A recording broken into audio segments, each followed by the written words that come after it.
So see, Stephen Colbert of The Late Show with Stephen Colbert does a little bit, and he uploads the video clip to YouTube, of course, to get viewers, but I actually get more views on my videos than he does, although he has 1 million subscribers, supposedly, saying that there should be more female villains. What is his evidence? The female villain for Iron Man, the upcoming Iron Man movie, was switched from a female villain to a male villain. Well, then he goes on to explain that the actual powers that be switched it from a female villain to a male villain, not for patriarchy, as any social justice warrior would say, but because the following toy would not sell as a female as it would if it were a male villain. Because, of course, women don't buy action figures. Girls don't buy action figures. Girls buy dolls. As much as feminists want to say, stop these gender roles, stop these gender roles. We can't have little girls play mommy. What? I'm sorry, I'm not a social justice warrior, so this whole genders aren't real, it's just so insane to me. I'm not even gonna mince words here. Women shouldn't be brought up to think that they should be mommies. Okay, well, so boys shouldn't be brought up to think that they should be daddies, because that's the only role that they could ever take on. Which, of course, then gets into, does that mean you're going to change little boys into thinking that they could grow up to be mommies instead? The war against little boys is just out of hand. So here's the deal, though. If you have female villains, let's just go down that pretend world, right? And so far, yes, there are female villains, but let's take a real Shakaama look, because I write scripts. And yes, I'm very equal in my scripts. Let's take a Shakaama approach to a female villain. Are you going to punch her in the face? Are you going to kick her in the ooh-hoo-hoo? Are you going to stab her? Are you going to take a samurai sword and slice her in half? Are you going to have a female villain who is going to be subject to the full-on gore in a live-action setting of Mortal Kombat 3 or 4? I don't know which one they were up to now, or 10. I don't know what they're up to. The latest one, where you have female villains or female opponents who are ripped apart, who are shredded, whose face are literally melted.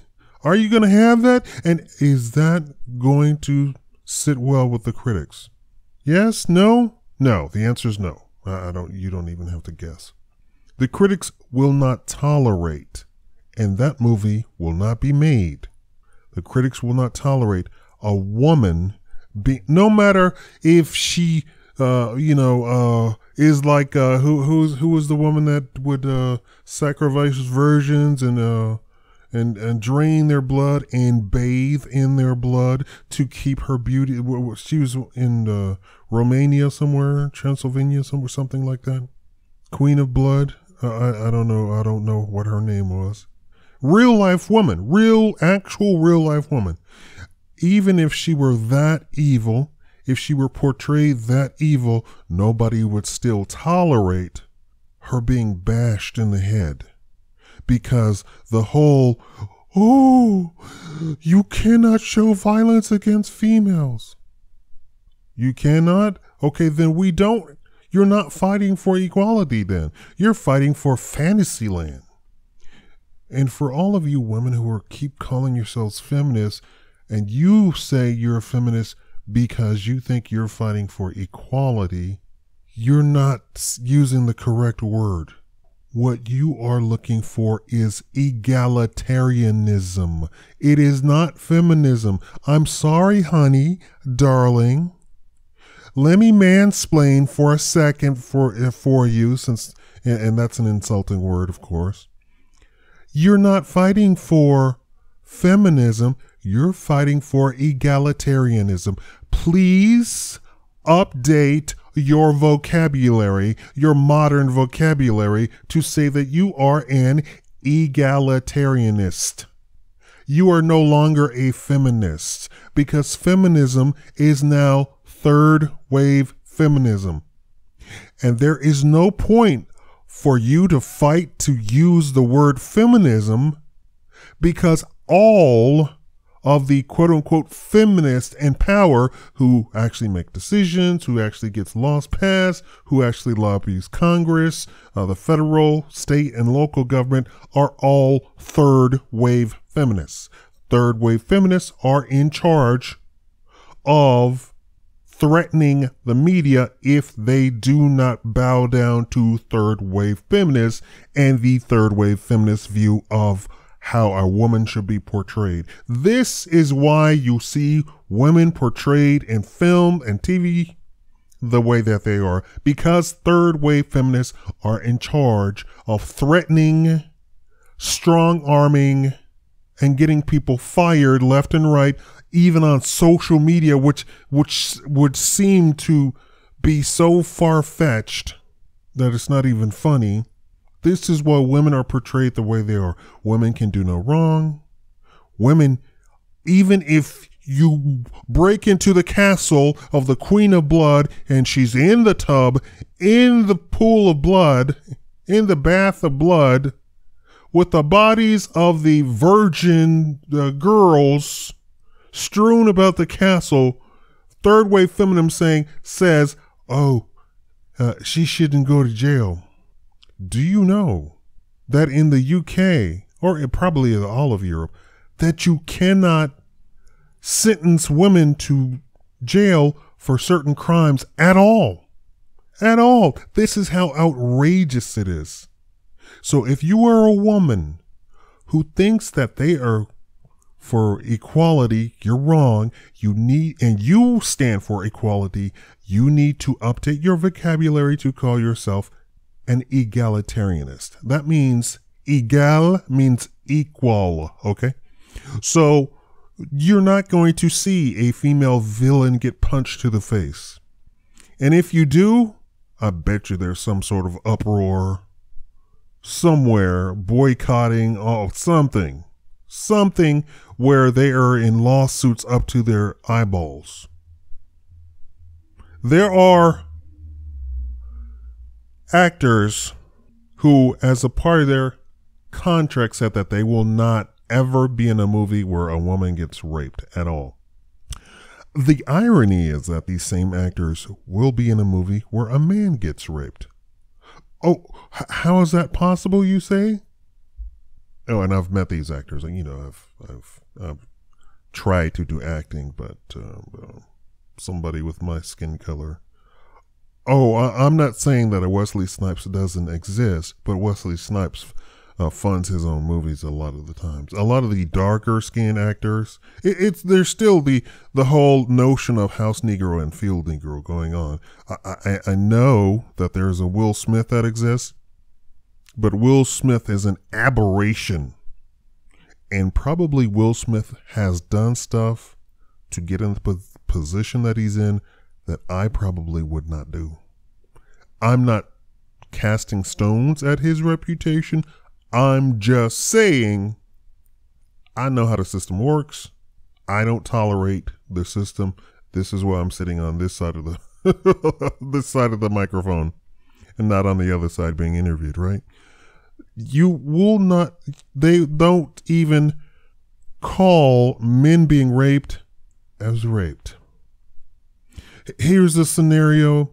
Men are stronger than women. Men are strong. Therefore, men cannot be raped.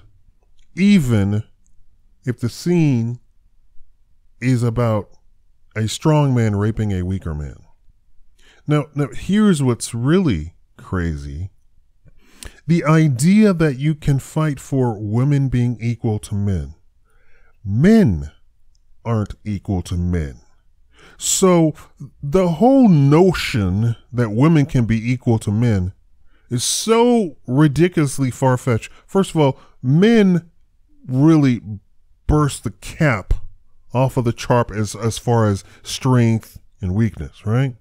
You can have, through actual physicality, a man be weaker than a woman.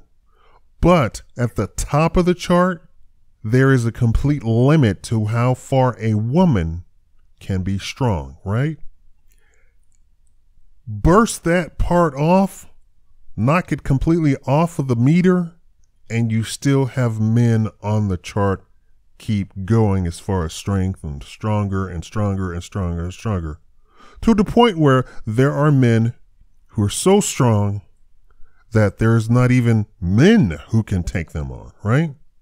Let's say that there are men who are just slightly stronger than the strongest female. Those men don't hold a candle to the other men who are at the top of that chart. The level of strength of men gets out of hand at a certain point. So the whole idea of we're all equal, it's a leftist notion that we have an equal world. We don't have equal genes. We don't have equal DNA. You know, there is this notion that black people just naturally are stronger than white people. And they try to explain it, because during slavery they were bred like cattle. That is true. That is absolutely true, but that has nothing to do with, as a whole, as a general, black people being stronger than white people. It actually means that Africans lived in a place where, the climate was fantastic. You didn't have to develop fat to survive the climate. Strength was part of surviving in the hotter climate.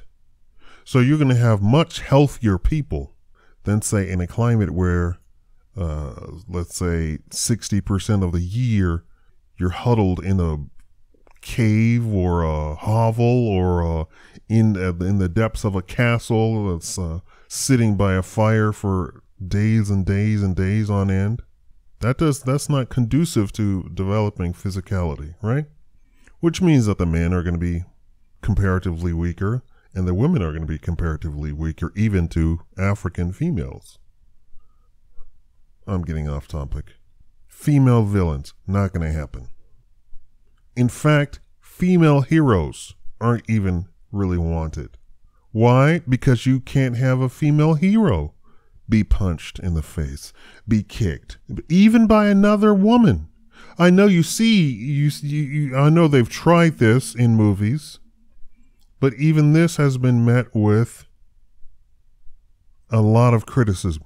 Take the Alien series for an example, with Sigourney Weaver fighting an imaginary. Of course, Sigourney Weaver is standing there looking at a green screen, or somebody in a green suit or something. I don't know the particulars of the actual filming of it, but it's Sigourney Weaver, a woman, fighting the queen of the aliens, supposedly a woman figure, right? And they're beating each other up. Well, Sigourney Weaver is in a full body mech, and even still that met with a lot of criticism. And she then was sort of, then we got the reputation of being this macho, manly woman, and people didn't like that. People didn't like that for her. And you have other examples of women being heroes who were met with a lot of criticism. Not the actor or actress, in this case, themselves, but the entire production. And that's why you don't see female villains. That's why you don't see even a lot of female heroes. Third wave feminism cannot make up its mind what it actually wants. It's not for equality. It's for some sort of fantasy where the female can't be the hero in a violent film. The female can't be a villain in a violent film. But the female also can't be a side character because we don't want women in subservient roles. Although you can have a million male extras who don't say anything, who the only thing that they're there for is to be beaten up in the film. Like, you know, all of the extras in a Bruce Lee movie, right? That's fantastic, right? Bruce Lee kicks 50 Japanese judo students who are all like 14 years old. Check that. Go back and watch his movies. The students aren't 30-year-old men. A lot of them are like 16-year-old boys. But that's okay because they're men. They're males. They're manly males being trained in martial arts. So they should have known better. Tell me what you think. Thank you for watching the Shakaama Live Show.